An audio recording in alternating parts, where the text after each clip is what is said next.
Hello, Alison. Thank you very much for joining us this afternoon. How are you today? Well, I'm fine, Frank, but obviously there's a lot going on in education at the minute, and Boris Johnson's announcement um, has made people feel a bit insecure. So I think across the country, we've all been really busy reassuring our staff, reassuring our parents that we can make it through the summer holidays. So this is the announcement, because this will be time limited. This is the announcement where the Prime Minister has delayed the full reopening of society for another 4 weeks, isn't it? Yes, that's right.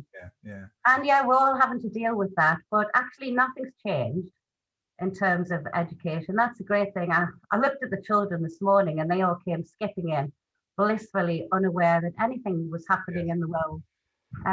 But obviously it's posed its challenges Of course. with 4 weeks to go and trying to just get it right for our communities, really, to support them. So I obviously I've known you for a little while, but there may be one or two people, Alison, who don't know who you are. So can you just explain, who you are and where you're currently the head teacher? I'm sure most people don't know me, Frank. Hidden away in a little backstreet school in the West End of Morecambe.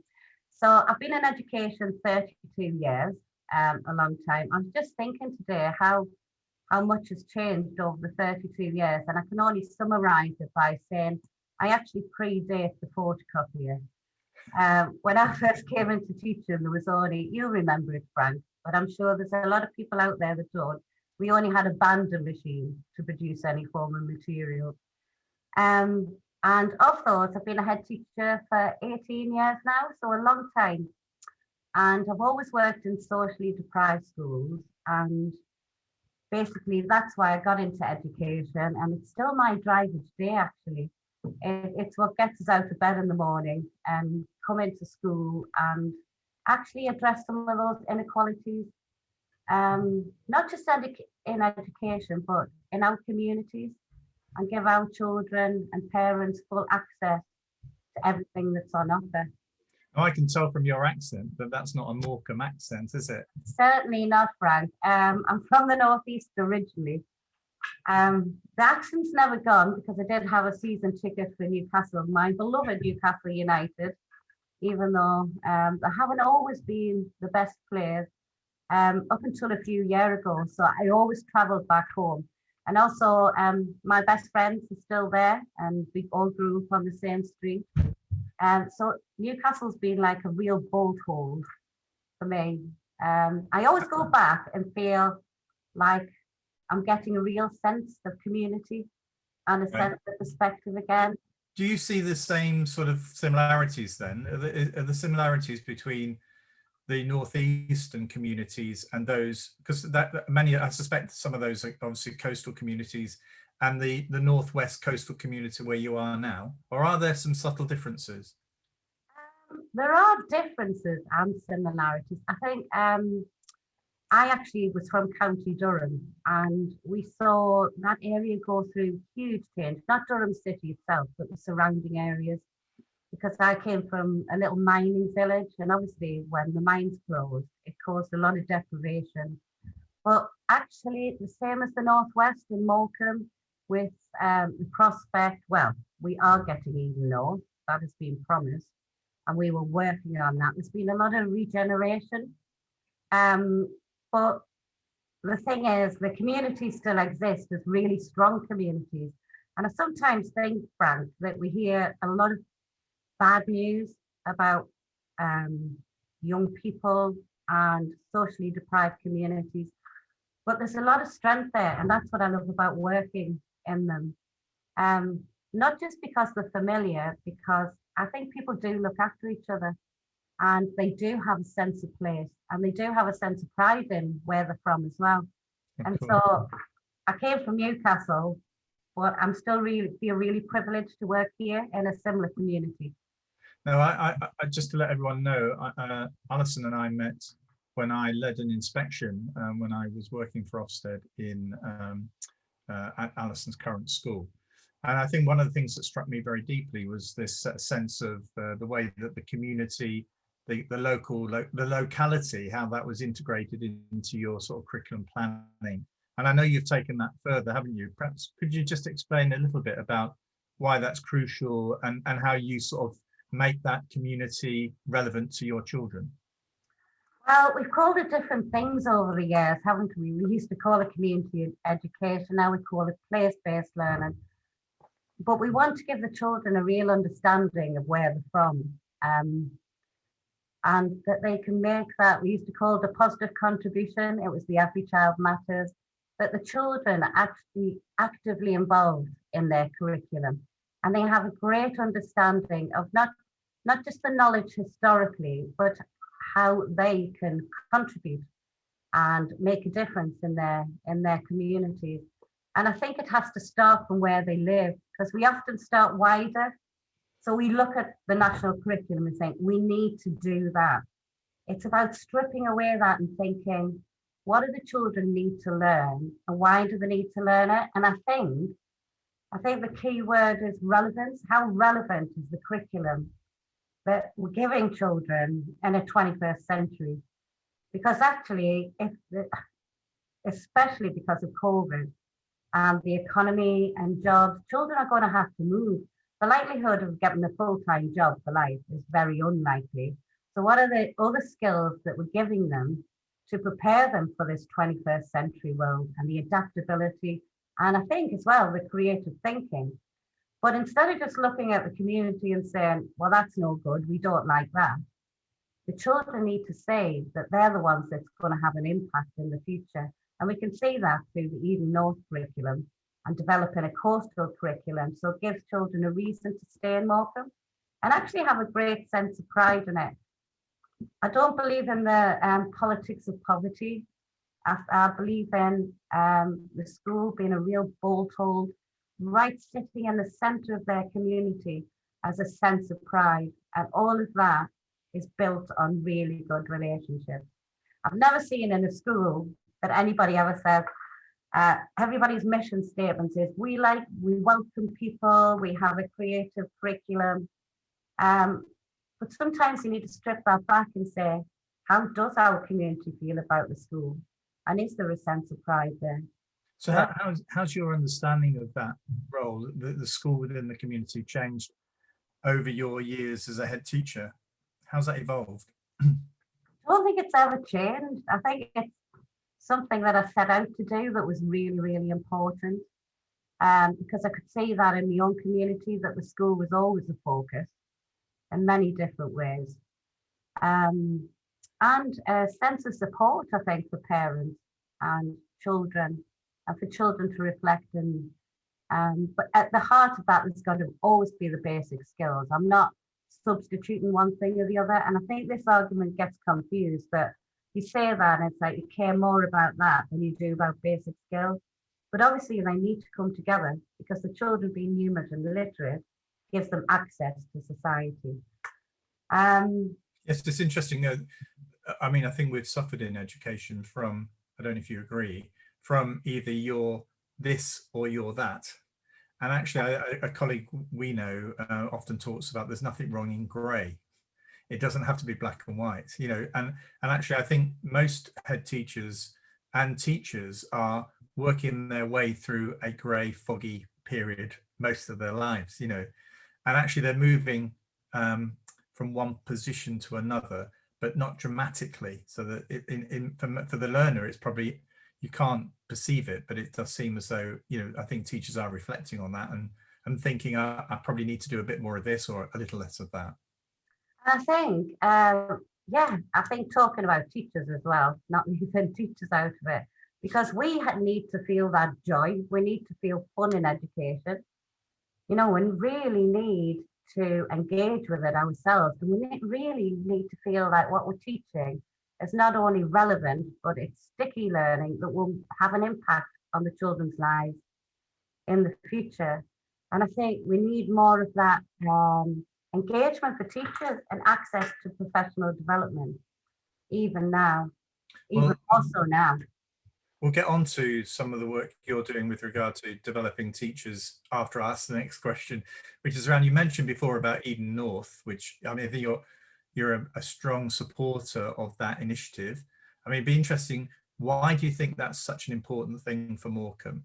But secondly, you know, what are you doing within your curriculum to make that an integral part of the experience for children? I think children are really interested in sustainability of this planet, Frank, and I don't. I think we underestimate that in education. Um, and children are interested in diversity and having a sense of um, where they're from, but I also think they have access to the world now through IT. So our children can easily become global citizens, and we need to embrace that. If we look at something like the Black Lives Matter movement, and I don't just call it a campaign, I call it a movement Mm. because it's really made all of us need to go back and educate ourselves and learn about history and what we can do to recognise that diversity in our communities but across the world. And that's what Eden North does. It gives them a sense of where they're from, but what it also does, it talks about sustainability, but it creates clear pathways that are very different than the traditional pathways that historically we've had. So there are many pathways as a teenager that the children can look at options for careers, and it's about raising aspirations and giving them a sense of why it's great to stay in Morecambe. If you want to move away, that's fine.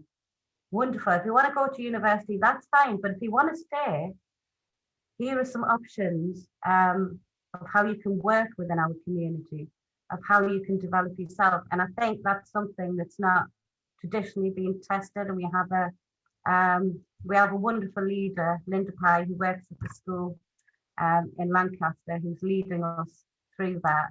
But the fact there's a group of heads wanting to develop that coastal curriculum and give the children a sense about our planet is Fantastic, fantastic.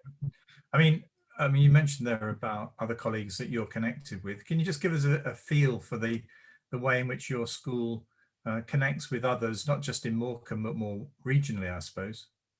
Yeah, I mean, we have a Lancaster, Morecambe and district cluster, so none of us are academies.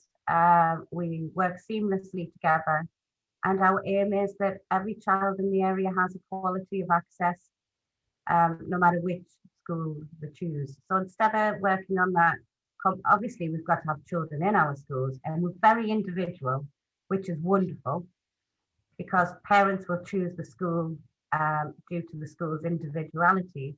But together we can make sure that teachers have access to great professional development. That when we're taking decisions, we try to do it based on some moral purpose between ourselves. So how do you help each other? I mean, at a head teacher level, how does that group support each other? Well, there's the emails. There's 37 of us. There was only 5 of us when we started. There's 37 schools now, which is nearly all the schools in the area. It's only £200 a year, but you get access to everything, even if you're not a member.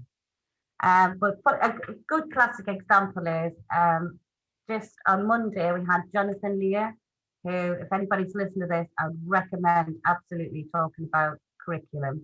He's written a book called The Monkey Proof Box, and we had 122 delegates access Jonathan. And I think it gets us out of the little snippets of information that we hear, and it gets us pondering those big questions that we should be pondering in education. And he clearly said, is your curriculum, is what you're teaching the children really authentic for today's society? And I went away and I'd like to say, yes, yes, yes. And then I looked and I thought, I don't know if that's relevant. Are we just doing lessons in a sequence? Or is there a big purpose there that would inevitably lead the children to know and understand more because of linked concepts? So that's a good example of how we can listen to one person, we can disseminate that, and we can include a lot of schools. And we did it remotely, because the one thing about COVID is we've learned really well how to share our screens and do things in a different way. Whereas before, maybe you couldn't get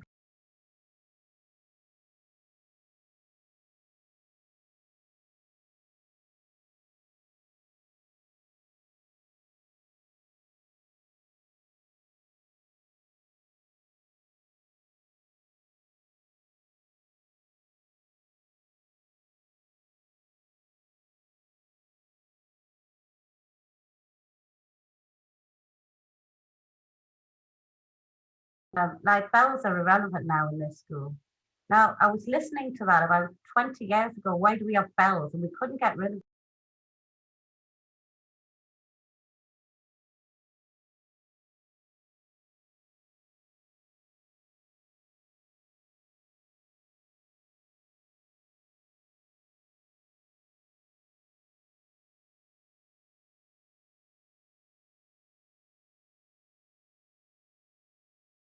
do embrace them. And when you see how schools have come together with their communities to meet the needs at home and at schools, and actually the fearlessness of school staff coming in every day, that's not talked about now.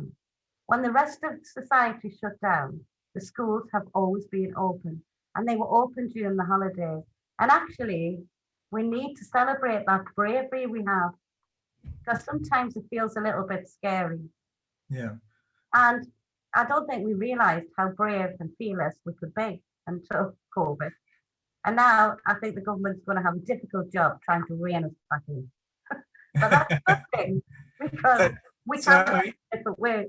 I mean, a number of colleagues have said that one of the good aspects of the pandemic and the way that schools have connected with their communities is that schools have had to visit, or at least go and knock on the door of their children's houses, you know, and actually reach out to the parents in that way. So do you think that this is going to be a lasting change, or do you think actually we'll just revert back to where we used to be, where things like parents' evening or events that went on in school, they just went on in school and parents came along? Or do you think there's a significant lasting change in the relationship? I think it'll be amalgamation, because I don't actually have an issue. I think too many, I hear too much. Is it old? Is it the old or the new? And then you get people taking this stance of, no, I believe in this old stuff. Well, actually, things have its place when it works and for its purpose. And I don't have a problem with parents' evening in any tradition. I don't have a problem with sports day. I like events that encourage communities to get together. However, I think what we haven't had is statutory assessment. And actually, the world hasn't stopped turning without any tests. So it's really got us to consider how we teacher assess, and that's been really interesting. So is that how you've kept track of the progress that the children have made? Yeah. Can I say we're a lot harder in tests? I don't have a problem with tests. I don't have a problem with tests. In fact, I find you give them a test. It's quick. Teacher assessment, but the quality of discussion between teachers and leadership, and what the quality is, rather than a statutory assessment that's more a judge of us. It does allow you, doesn't it, to incorporate a broader range of evidence and issues when considering how well a child's making progress in reading or in mathematics, isn't it? And draws in some of the stuff that a test will never ever reach. For example, well, I wasn't aware that the father left home a couple of months ago. I think that's, if we'd done this a few months ago, I think the child's performance would be a lot better. Those sorts of issues can feed into the assessment, which I think is a fairer way of doing it. And actually, we're still teaching now in year 6 a lot more, can I say? Determined to make up that time. So in a way, did your school become one of those schools where the SATs in year 6 were the be all and end all, or were you fairly phlegmatic and thought, well, they'll be what they'll be, because actually we're going to deliver the best quality lessons we can anyway? Well, obviously the SATs are really important because it's a judge of our school, and we want to have a good school in the community. And I've had another school that got outstanding, but I do recognise it's got to be done the right way, because I always judge it on, is there still art being done weekly? Yes. Are the children still accessing PA of things, one, they might be good at, but two, that's necessary for development and access to a full entitlement of education that isn't so narrow, it's just based on maths and English and limited knowledge. And not just a sequence of learning, but a sequence of learning that's a set of linked concepts that the children can then apply when they go to high school. And I think that's the issue, isn't it? That it doesn't start at certain points where a test is and then start again. That sequence of knowledge and skills should be right through to university and beyond, really. I think the sad thing for me is that too often I'll use the word some of our secondary colleagues use the Key Stage 2 SATs as an indicator of likely outcomes at GCSE. And actually, even if they don't use the SATs, some of them use CATS, tests in the early months of year 7. So those then become predictors. And I think that there's a real concern I have about whether or not the full range of talents and skills that the young person brings with them actually just boil down to either a single score or perhaps 2 scores, and actually that is it. And I think that's a woeful position to be in, bearing in mind what you're saying here around, the rich discussion about, a child's capability, their talents and their achievements, so I think it's really sad that we've got to that position. It is a shame, but it doesn't detract. No matter how much we have this debate, actually there are alternatives because we need to look internationally. But the thing is, it never detracts from the fact that you tend to love something that you were taught it by a teacher that loved it. Yes. I know I love literature because I had a teacher that made me absolutely love classic fiction and love Shakespeare. What was the name of that teacher? Let's give that teacher a shout out. Peter Power, he was called. Peter Power. Peter Power, I know, what a great name. And, when I didn't think I was any good at it, all of a sudden, this guy's enthusiasm made me see it in a totally, I've never forgotten that because I think we need to always keep that enthusiasm ourselves and our love of learning, because actually it's other stuff that gets in the way. And if we can give that to the children every day when they walk in the door, it would be quite a seamless job. But I know your daughter's a teacher, Frank, and mine is. I think it's incredible how hard they work. I know. It's just. I think I would have been. I think I would have been found out, Alison, because when I reflect back on my first year in 1979, believe it or not, I thought I worked very hard, but no way did I work anywhere near as hard. I didn't work. And you can see that by the amount of young people that drop out. And we need to give them that time to grow and develop and learn and have time out to contemplate and think like we did. I really feel privileged now that I came into an education in a time when there wasn't that pressure and all of this stuff that closes you down and makes you work till 9 o'clock at night. I often say to teachers, and I say this as an old man, but actually, if you haven't got any hobbies or interests of your own, you're not refueling your sort of interest of your excitement. You need to be bringing that excitement of stuff you're doing yourself, to the classroom. And I think it's if you make your life full of work, then actually there is no time for the theatre, there's no time for the art gallery, there's no time for the sport, there's no time for the other stuff, that will, even just reading a book, that will excite the young people. Look at us, we both got guitars in the background here. We have. We had time to learn the guitar when we were younger. I know. Can I say, Alison, also I've got my guitar lesson tomorrow, and I just want to put it out there to Chris. I haven't done my homework, so, but I mean, the thing, can I just finish by just asking a question as to, how has your leadership changed through the pandemic? What have you learned about yourself as a leader? I've always known when I had it assessed my leadership style, and I was classed as expressively optimistic, and I think I am. I've negotiated my way through it with the same sense of, I'm going to do a project here, we need something.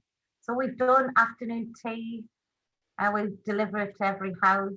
But we started up a project that we're still doing now, Frank, and it's called #Hope.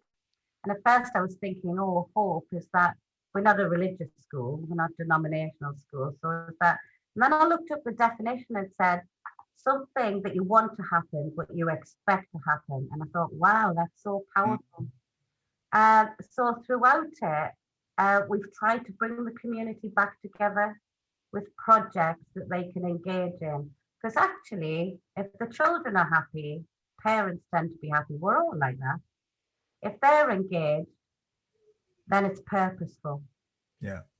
And we're still doing that now. We've got Sandylands version of Hello Fresh is going to go out.